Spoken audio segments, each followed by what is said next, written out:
सभी दोस्तों का एमएसआर पाठशाला में स्वागत है, अभिनंदन है। मैं आपका प्रिय दोस्त महीप सिंह राठौड़ और आज का अपना विषय जैसे जो दोस्तों कंप्यूटर स्क्रीन पे आपको दिखाई दे रहा है यूडाई से संबंधित रहेगा। यूडाई से संबंधित एक अन्य वीडियो में पहले स्टूडेंट मॉड्यूल कैसे भरा जाता है इसके बारे में मैं पहले ही प्रथम वीडियो बना चुका हूँ। इस 23-24 का ये मॉड्यूल सबसे अहम मॉड्यूल है इसमें, क्योंकि ये काफ़ी लंबा काफ़ी लेंदी इसमें जानकारी सभी कक्षाओं की भरनी है। वो आप मेरे डिस्क्रिप्शन बॉक्स पे देख सकते हैं। तो दोस्तों अगर आप मेरे चैनल पर नए हो तो सब्सक्राइब जरूर करें ताकि ऐसी महत्वपूर्ण जानकारी आप तक तुरंत पहुंच सके। अगर सब्सक्राइब किया होगा तो जैसे ही यूट्यूब आप खोलोगे आप तक जानकारी तुरंत पहुंचेगी। दोस्तों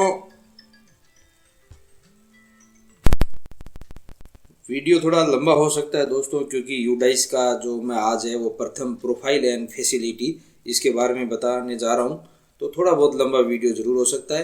तो सबसे पहले दोस्तों इसमें लॉगिन फॉर ऑल में अपन सब्सक्राइब क्लिक करते हैं। क्लिक करने के बाद में इस प्रकार का इंटरफेस खुलता है। इसमें सबसे पहले अपने को प्रोफाइल एंड फैसिलिटी में जाना है।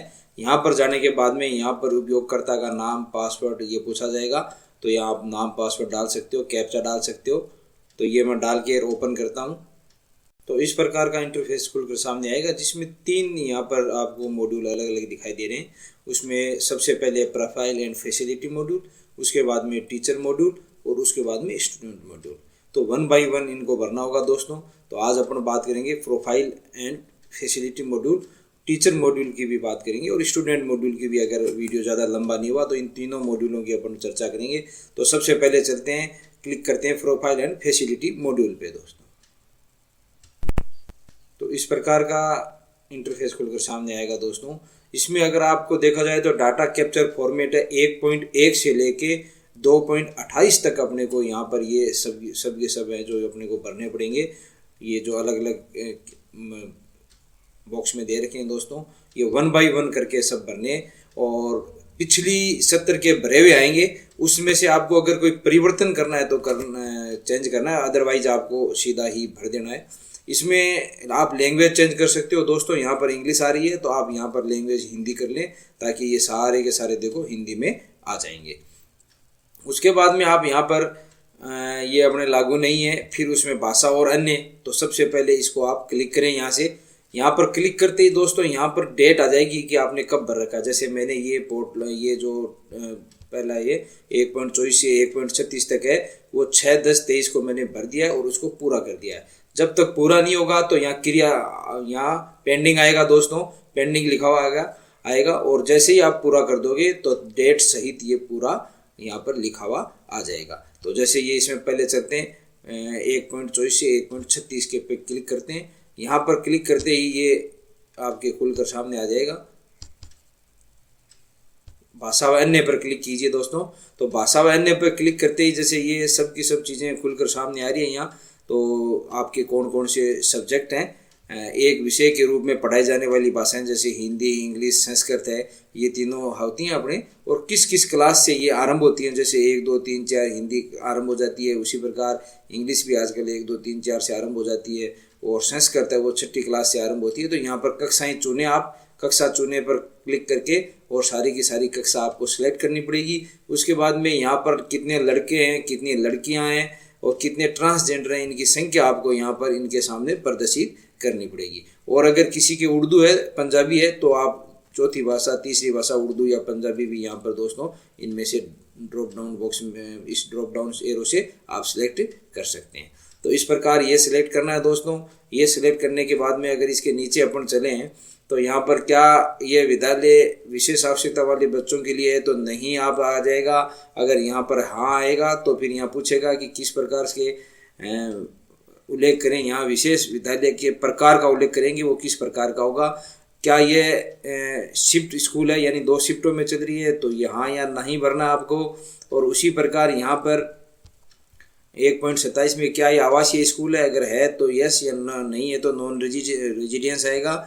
और है अगर ये अपने यहाँ यस भरते हैं तो फिर पूर्ण रूप से आवासीय, आंशिक आवासीय, ये सारी जानकारी भरनी पड़ेगी। क्या ये अल्पसंख्यक समुदाय से संचालित स्कूल है, हाँ या नहीं। नहीं में करते ये ब्लैंक हो जाएगा दोस्तों, और हाँ में करते ही आपको यहाँ आगे की जानकारी भरनी पड़ेगी। तो पहले जो अपने लेफ्ट साइड की पूरी जानकारी भर लेते हैं। उसी प्रकार 1.29 में क्या प्राथमिक स्तर पर अधिकांश विद्यार्थियों की मातृभाषा में अध्ययन कराया जाता है, तो ये मोस्टली प्राथमिक स्तर पर अपन मातृभाषा में अध्ययन कराते हैं, तो यहाँ पर आप यस कर दीजिए। फिर ऊपर आते हैं 1.30 में बच्चों, क्या दोस्तों क्या ये स्कूल उच्च प्राथमिक स्तर पर कोई पूर्ण व्यावसायिक स्कूल है? अगर व्यावसायिक है, वोकेशनल एजुकेशन अगर है, प्री वोकेशनल, तो आपके तो यहाँ लिखें वरना ना लिखें। क्या स्कूल समय के बाद कोई कौशल प्रशिक्षण केंद्र चलता है अगर स्कूल में, तो हाँ वरना नहीं। तो इस प्रकार ये सारी एंट्री आपको दोस्तों भरनी पड़ेगी। प्राथमिक स्कूल अनुभाग से नज़दीकी सरकारी स्कूल है, वो आपके प्राथमिक स्कूल कितनी नज़दीक है, उच्च प्राथमिक स्कूल कितनी दूरी है, ये सारी जानकारी यहाँ पर आपको भर के, और फिर यहाँ पर क्या स्कूल तक सभी मौसम में पहुँचने योग्य सड़क है, हाँ या नहीं। शैक्षणिक दिनों की संख्या है वो आपको यहाँ पर भरनी है। जैसे पिछले साल कितनी शैक्षणिक दिनों की संख्या थी, 206 थी, तो वो यहाँ पर भरें। और क्या सीसी लागू है, हाँ या ना नहीं, तो वो दोनों यहाँ पर भरें और फिर यहाँ जमा करें। और जैसे ही जमा करोगे तो ऊपर आपके मैसेज आएगा दोस्तों कि यहाँ पर ऊपर मैसेज आ जाएगा कि पेज सेव्ड सक्सेसफुली। तो इस प्रकार पेज सक्सेसफुली हो जाएगा और अगली एंट्री दोस्तों अपने आप खुलकर सामने आ जाएगी। तो अगली एंट्री में आपको यहाँ पर 1.37 में 39 से 1.53 के लिए सरकारी और सरकारी सहायता प्राप्त स्कूलों के लिए है कि आंगनबाड़ी केंद्र अंदर स्थित है, तो हाँ, अगर नहीं है तो ना लिखना पड़ेगा। आंगनबाड़ी केंद्र का कोड अगर अंदर स्थित नहीं है तो ये ब्लैंक हो जाएगा, अगर अंदर स्थित है तो इसकी सारी जानकारी यहाँ पर दोस्तों भरनी पड़ेगी आपको। उसी प्रकार ये सभी एंट्री यहाँ पर मोस्टली अगर आपके पीछे की हुई है दोस्तों तो अपने आप आएगी। इसमें अगर कुछ संशोधन करना आपको तो आप कर सकते हो, अदरवाइज आप जो पिछली एंट्री की हुई है वो आपके इसमें खुलकर सामने आएगी। क्या यहाँ पर बाल वाटिका स्थिति आंगनबाड़ी स्कूल से आरंभ की जा रही है, ये सारी चीज़ें जो एक एक 1 बाय 1 आप हिंदी में पढ़कर शैक्षणिक निरीक्षणों की संख्या, यानी पिछले साल आपके गत शैक्षणिक वर्ष में के दौरान स्कूल के दौरान का ब्यौरा देना है कि शैक्षणिक निरीक्षणों की संख्या कितनी थी यहाँ पर। उसमें सीआरसी के समन्वय द्वारा दौर कितना हुआ था, खंड स्तरीय यानी सीबीओ स्तर से कितने आए थे, जिला स्तरीय कितने आए थे। तो यहाँ पर मेरे जितने भी हैं आप अपनी एंट्री कर सकते हो। जैसे 2 हैं, दोनों के दोनों बीआरसी स्तर से आए थे, तो ये अपने सीबीओ स्तर से तो 2 कर दिया।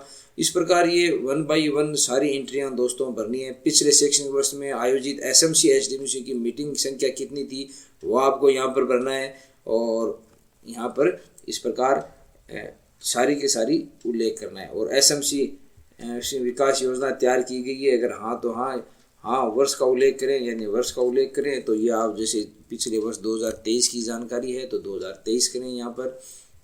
इस प्रकार फिर इधर आते हैं 1.45 पे 44 पे दोस्तों, यहाँ पर क्या स्कूल निर्माण समिति का गठन किया गया एसएमसी में, एसडीएमसी में, तो हाँ। और क्या स्कूल में अपनी अकादमी समिति एकेडमिक कमेटी का गठन किया गया, हाँ। तो ये एसएमसी गठित करते वक्त सारी गठित होती है। और पीटीएम मीटिंग का आयोजन किया गया, यस, पिछले साल 3 पीटीएम मीटिंग थी बड़ी बड़ी, उन तीनों का आयोजन हुआ है। तो ये यहाँ पर संख्या दिखाते हैं। क्या स्कूल वित्तीय प्रबंध प्रणाली के तहत पंजीकृत है, तो ऐसी अभी तक पंजीकृत नहीं है, हो सकता है आगे में इसकी पंजीकरण हो, ये प्रक्रिया स्टार्ट कर रहे हैं सभी के सभी। उसके बाद आप यहाँ पर स्कूल में बहुकक्षा कक्ष है, स्कूल में बहुकक्षा कक्ष है या नहीं, तो यहाँ या नहीं में भरें। और फिर अगर बहुकक्षा कक्ष है यानी एक कक्षा में बहुत सारे कक्षाएं पढ़ रही है, एक कक्षा जिसमें एक से अधिक कक्षाएं पढ़ रही है, उनकी संख्या यहाँ पर दिखानी है।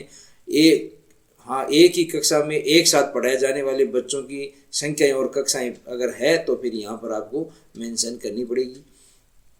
उसी प्रकार क्या स्कूल परिसर, क्या स्कूल किसी स्कूल परिसर का भाग है, यानी स्कूल कॉम्प्लेक्स का भाग है, हाँ या नहीं। यानी बहुत सारी स्कूलें चल रही है, कोई कॉम्प्लेक्स में या के लिए एक स्कूल चल रही है। क्या स्कूल परिसर के लिए एक हब स्कूल है, हाँ या ना। यानी जैसे किसी स्कूल में महात्मा गांधी स्कूल भी चल रही है, किसी स्कूल में प्राइमरी स्कूल भी चल रही है अलग से, किसी स्कूल में सीनियर स्कूल भी अलग से चल रही है, और एक बड़ा कैंपस है, तो उसमें हाँ या नहीं आते। ये मोस्टली प्राइवेट स्कूलों के लिए, अपने गवर्नमेंट स्कूलों में ऐसा देखने को नहीं मिलता है। तो इस प्रकार ये 1 बाय 1 सारी जानकारियाँ दोस्तों यहाँ पर आपको भरनी है। और धीरे धीरे यहाँ पर सेव करते जाना इस चीज़ को। और यहाँ पोसारों के भोजन के दिनों की संख्या भी दिखनी है, कुल दिन कितने थे, प्रति सप्ताह कितने दिन होते हैं और प्रति माह कितने दिन होते हैं, ये भी आपको रिकॉर्ड करना और यहाँ पर जमा करें और अगला करके जमा करना। सेव सक्सेसफुली आ जाएगा। और आगे फिर आपको निःशुल्क पाठ्य पुस्तकों के बारे में, निःशुल्क पाठ्य पुस्तक, शिक्षण अधिगम सामग्री, TLM, खेल सामग्री, वर्तमान शैक्षणिक वर्ष में ग्रेडेड पूरक सामग्री, इनकी उपलब्धता के बारे में देना है। तो क्या निःशुल्क पुस्तकों का पूरा सेट प्राप्त हुआ है, हाँ या नहीं, इसमें जो भरें। प्राथमिक स्तर पे कितना हुआ, उच्च प्राथमिक स्तर पे कितना हुआ, माध्यमिक स्तर पे कितना हुआ और उच्च माध्यमिक स्तर पे कितना हुआ, और इनकी डेट क्या थी, कब जुलाई में प्राप्त हुआ या अगस्त में प्राप्त हुए, कब प्राप्त हुए। तब प्रत्येक ग्रेड के लिए TLM उपलब्ध है, अगर TLM उपलब्ध है तो हाँ, वरना यहाँ पर नहीं लिखे। और फिर कितने बच्चों के लिए वो संख्या आ जाएगी, हाँ अगर आप यहाँ करोगे दोस्तों तो यहाँ संख्या भरनी पड़ेगी कितने बच्चों के लिए TLM है, और अगर नहीं है तो यहाँ पर आप ना लिख सकते हो। हाँ, यदि हाँ तो गणित के लिए मुख्य TLM प्रदान करने वाले बच्चों की संख्या। उसी प्रकार क्या स्कूल में पिछले शैक्षिक सत्र में ग्रेडेड पूरक सामग्री प्राप्त हुई थी, हाँ या नहीं, यह आप मेंशन करें। यदि हाँ तो श्रेणीबद्ध अनुपूरक लिखें। तो इस प्रकार ये सारी जानकारी आपको 1 बाय 1 दोस्तों यहाँ पर आपको भरनी होगी। ये जानकारी भरने के बाद में आप जमा और करें और अगला पर क्लिक करें। तो इस प्रकार आप जमा करते जाएं और अगला खुलता जाएगा दोस्तों। और 1.54 पे यहाँ पर 1.54.1 है, उसमें कुल सर्जित सीखने के परिणाम आधारित मूल्यांकन मदों की संख्या यहाँ पर लिखनी है। और फिर पिछले शैक्षणिक सत्र में बनाए गए मानदंड संदर्भित आइटमों की संख्या यहाँ पर लिखनी है। क्या इस स्कूल में के स्कूल शिक्षकों के शिक्षण और सीखने के लिए शिक्षण सहायक उपकरण या बनाए गए, क्या शिक्षकों द्वारा उपकरण बनाए गए, हाँ या नहीं में यहाँ पर मेंशन करें। तो इस प्रकार ये अधिगम शिक्षण अधिगम है, वर्तमान शैक्षणिक वर्ष के बारे में ये भरना है। सामग्री यदि आदि पर मुख्य प्रदर्शन संकेत KPI के बारे में ये पूरी निर्देश है। ये वर्तमान शैक्षणिक सत्र के बारे में आपको यहाँ पर दोस्तों भरना है और फिर जमा करें और अगला करें। अब यहाँ पर क्या कुछ बेसिक जानकारी पूछी गई है स्कूल के सुरक्षा संबंधी, कि भाई यहाँ स्कूल आपदा प्रबंध योजना के अंदर आती है या नहीं, क्या संरचनात्मक सुरक्षा अंकेक्षण की गई नहीं, क्या मतलब ऑडिट हुई है नहीं, क्या स्कूल में CCTV कैमरा उपलब्ध है, क्या अग्निशामक यंत्र है, हाँ तो हाँ वरना नहीं, इसमें ऐसे क्लिक करके दोस्तों। और फिर आप यहाँ पर लास्ट में आप जमा के करें, इसके निशान पे क्लिक करेंगे, सारी जानकारियाँ भर के। और फिर अपन अगर ये सारी भरी हुई होंगी, आपको तो चेंज करना है थोड़ा अपने हिसाब से। फिर क्या स्कूल में जो पिछला 22-23 के लिए जो अनुदान आया है, उस अनुदान के बारे में कि क्या स्कूल में संयुक्त स्कूल अनुदान यानी CSG में कितने मिले, पाठ्य पुस्तक में अनुदान कितना है, बड़े कोई मरम्मत कार्य हुआ तो उसके लिए अनुदान कितना है, से खेल व शारीरिक शिक्षा के लिए अनुदान जो 25,000 राशि या 5,000 राशि आती है वो भरना है दोस्तों। जो सीनियर में 25,000 है, UPS में 10,000, PS में 5,000 है, तो ये अलग अलग आपको भरना है। SMC STMC के लिए अगर कोई राशि आई है तो वो भरना है। इस प्रकार ये पूरा का पूरा है वो अनुदान के लिए है। और उसके बाद में स्कूल को प्राप्त वित्तीय सहायता पिछले शैक्षणिक वर्ष की आपको भरनी है कि NGO द्वारा अगर कोई आपको वित्तीय सहायता प्राप्त हुई है तो यहाँ हाँ करके और संख्या वो लिखें। और अगर सार्वजनिक उपक्रम द्वारा है तो हाँ करके लिखें, अगर नहीं है तो नहीं करेंगे तो ये अपने आप फेडेड हो जाएगा। और अन्य समुदाय द्वारा है या अन्य द्वारा है तो यहाँ आप मेंशन उसमें करनी पड़ेगी दोस्तों। उसके बाद में आपको यहाँ पर 1.58 में है कि क्या स्कूल निम्नलिखित के लिए इन्वेंट्री रजिस्टर बनाया गया है, यानी ICT लैब है तो रजिस्टर श्योर होगा तो हाँ करना है। खेल उपकरण के लिए भी हाँ करना है। पुस्तकालय किताबों के लिए भी रजिस्टर लगभग सभी स्कूलों में होता है तो इसमें ये हाँ होगा। फिर निम्नलिखित के आधार पर स्कूल का कुल वार्षिक व्यय कितना व्यय रख रखाव यानी हाउस कीपिंग के लिए, शिक्षकों के लिए कितना हुआ है, निर्माण कार्य के लिए कितना हुआ है, अन्य सामग्री के लिए कितना हुआ, अगर कोई शिक्षकों की कमी है तो उसके कोई रखा है तो उसमें कितना व्यय हुआ है वार्षिक, वो आपको यहाँ पर दोस्तों भरना है। और भर के ये सारा और 1.59 तक फिर यहाँ पर जमा करें। वो जमा करने के बाद में अगला बॉक्स खुल जाएगा 2.1 से 2.6 के लिए, जिसकी भौतिक सुविधाएं, उपकरण, कंप्यूटर व डिजिटल पहल के बारे में ये क्वेश्चंस पूछे गए। कमरों की संख्या कितनी है आपके, पूर्व प्राथमिक के लिए कितने, प्राथमिक के लिए कितने, माध्यमिक के लिए कितने, उपयोग में कितने आ रहे हैं, और वर्तमान उपयोग में नहीं आने वाले कमरों की संख्या कितनी है। इस प्रकार ये कक्षा कक्षकों की संख्या पूछी है दोस्तों। यहाँ पर ये कक्षाओं का विवरण यहाँ पर हिंदी में गलत लिखा हुआ है। ये कक्षा कक्षकों की संख्या है, जो प्रयोगशाला कमरे को छोड़कर कितने हैं, जो आपके नॉर्म्स के अकॉर्डिंग जो कक्ष हैं वो यहाँ पर आपको भरने के बाद में इसकी स्थिति पूछी गई है इन कक्षा कक्षकों के नीचे कि ये पक्के हैं, आंशिक रूप से पक्का है या कच्चा है या तंबू है, क्या है, और स्थिति अच्छी है या मामूली मरम्मत योग्य है या अधिक मरम्मत योग्य है। तो यहाँ पर ये आपको लिखना है एक इसमें। और उसके बाद में अपन यहाँ पर 2.5 में आते हैं। 2.5 में पूछा गया है कि बिजली कनेक्शन है, तो हाँ, और फिर कितने पंखे हैं, कितने क्या हैं। तो जितने कक्ष होंगे उतने ही पंखे होंगे, यहाँ उतनी ही संख्या होगी जितने कक्षा कक्ष होंगे। उससे ज़्यादा अगर आप लिखोगे तो सेव नहीं होगा, उससे कम आप लिख सकते हो अगर नहीं है तो। और फिर कक्षाओं के अलावा अन्य कमरे भी अगर आपके हैं तो वो कमरे यहाँ पर आप मेंशन करें। और अगर आपके फिर पुस्तकालयों के लिए, कंप्यूटर लैब के लिए अन्य ये उपलब्ध कमरे चिन्हित करें, तो अन्य उल्लेखित अन्य कमरों में से हैं या इनमें से अन्य कमरे हैं कि नहीं, पुस्तकालय के लिए कक्षा कक्ष है या नहीं, हाँ या नहीं। ये सारे कक्षा कक्षों के लिए भौतिक सुविधा के लिए है, और इसको भी आगे आप जमा करें यानी सेव करें। सेव करने के बाद में आपको शौचालय की सुविधा दोस्तों यहाँ पर खुलकर सामने आएगी। क्या स्कूल में शौचालय है? हाँ, तो शौचालय कितने हैं, कितने मतलब CWSN यहाँ पर पूछा गया है। CWSN इसको अनुकूल शौचालय यानी जिसमें CWSN लगी हुई है, जो अपने शीट लगी हुई होती है, उसमें कितने लड़कों के लिए हैं, कितने लड़कियों के लिए हैं, कुल कितने हैं। और CWSN अनुकूल शौचालय सीटों की संख्या, यानी ये CWSN अनुकूल शौचालयों को छोड़कर, यानी जो CWSN यानी जो अपने दिव्यांग भाई बहन हैं उनको छोड़कर कितने हैं वो आपको लिखनी है। और दिव्यांग भाई बहनों के लिए कितनी यहाँ पर सीट आपके पास अवेलेबल है, शौचालय अवेलेबल है, वो लिखना है। फिर नीचे मूत्रालयों की संख्या लिखनी है, कितने मूत्रालय लड़कियों के लिए हैं, कितने लड़कों के लिए हैं, ये सारी संख्या लिखनी है। और फिर यहाँ पर आपको दिए गए कार्यात्मक शौचालय मूत्रालयों की संख्या लिखनी है। कितने ये सारे के सारे कार्यात्मक हैं, लड़कों वाले सारे कार्यात्मक कितने हैं, कितने लड़कियों के लिए कार्यात्मक हैं, और कितने यहाँ पर मूत्रालय हैं वो क्रियाशील है जिसमें पानी उपलब्ध है यानी। ये सारी जानकारी यहाँ पर दोस्तों आपको भरनी पड़ेगी शौचालय से संबंधित।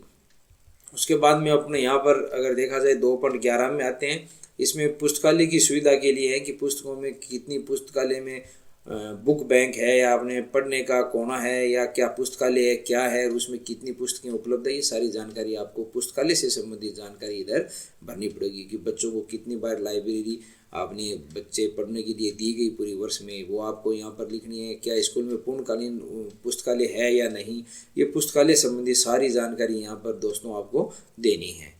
और इसमें नीचे फिर आवश्यक अतिरिक्त कक्षा कक्ष या कमरों की संख्या देनी है आपको कि स्कूल में कितने और अतिरिक्त कक्षा कक्ष आवश्यक है। और स्कूलों के खेल मैदान की सुविधा है या नहीं, ये आपको देनी है यहाँ पर इसमें 2.13 में। और उसके बाद में 2.14 में क्या पिछले शैक्षणिक क्षेत्रों में छात्रों की स्वास्थ्य जांच की गई है या नहीं है तो ये फेडेड हो जाएगा। की गई है तो ये सारी स्वास्थ्य जानकारी संबंधी रिकॉर्ड संधारण होता है या नहीं होता, ये सारी जानकारी आपको भरनी है दोस्तों। कि कृमिनाशक गोली दी गई है, पूर्ण दी गई है, 2 खुराक है, आंशिक है, क्या ये जो आपके बच्चों को आयरन है, फोलिक एसिड वाली गोली दी गई है, हाँ या नहीं, ये सारी स्वास्थ्य संबंधी आपको जानकारी यहाँ पर भरनी होगी। और यहाँ ये सारी जानकारी भरने के बाद यहाँ रसोई संबंधी जानकारी है। टिन शेड यानी जो किचन है उसकी उपलब्धता क्या है, रसोई शेड उपलब्ध है या नहीं, इसके संबंधी पूरी जानकारी यहाँ। और फिर यहाँ डस्टबिन के बारे में अपशिष्ट के प्रत्येक कक्षा में रखा गया या नहीं, रसोई गई है या नहीं, ये सारी जानकारी आप यहाँ पर यस या नहीं जो आपके विद्यालय में उपलब्ध है उसके अनुसार भरकर। और फिर यहाँ पर विद्यालय में कितने फर्नीचर हैं, कितने बच्चों के लिए फर्नीचर की व्यवस्था है वो यहाँ पर भरें। और फर्नीचर की उपलब्धता है या नहीं, आंशिक है, ये यहाँ पर भरकर और फिर यहाँ जमा करें या सेव करें दोस्तों। ये सेव आप करें। इस प्रकार ये 1 by 1 सेव होता जाएगा दोस्तों। और यहाँ पर अब जैसे अपने 2.20 में लाइव ये है, ये स्कूलों में भौतिक सुविधा व उपकरण, ये अपने कि स्कूलों में स्टाफ को मतलब क्या क्या प्रधानाचार्य कक्ष है कि नहीं, टिकरिंग लैब है या नहीं, या प्रयोगशालाएँ है नहीं, ये लैब के बारे में पूछा गया है सब जगह। और यहाँ विद्यालय 2.21 में लिख रहेगा दोस्तों कि विद्यालय आवासीय है या नहीं, गैर आवासीय है, इसके बारे में आपको जानकारी देनी है। और 2.22 में दोस्तों यहाँ पर आपको प्रयोगशालाओं के बारे में जानकारी देनी है कि इनमें से कौन कौन सी प्रयोगशाला आपके विद्यालय में अवेलेबल है। अगर है तो यस कीजिए, वरना नहीं कीजिए यहाँ पर और नॉट अवेलेबल लिखिए। क्या स्कूल में निम्नलिखित उपकरण हैं? इन उपकरणों के बारे में लिख रखा है कि ऑडियो विजुअल सार्वजनिक पता प्रणाली है या नहीं, या विज्ञान किट है या नहीं, गणित किट है या नहीं, हाँ या ना। इसमें आंसर आपको दोस्तों लिखना है। उसके बाद में अगर अपन 2.23 अपना फिल हो गया, उसके बाद में जमा करके अगला करते हैं और ये लास्ट मॉड्यूल है 2.24 से 28।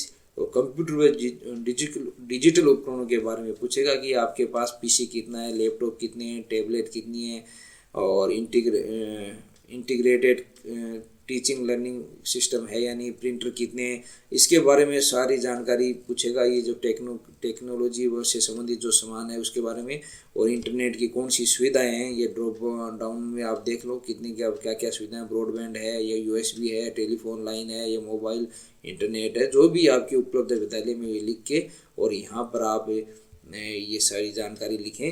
और लिखने के बाद यहाँ पर आपको लैब के बारे में, जो आपके आईसीटी लैब है उसके बारे में पूछेगा।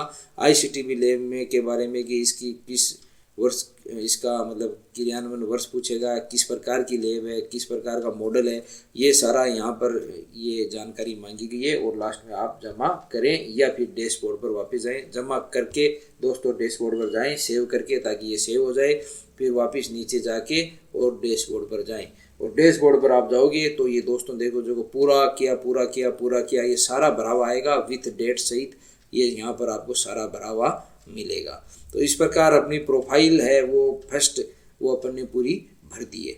इस प्रकार अपने को 1 by 1 दोस्तों सेव करना है।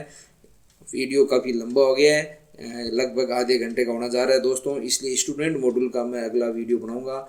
धन्यवाद। आपका प्रिय दोस्त महीप सिंह। ज़्यादा से ज़्यादा लाइक शेयर करें।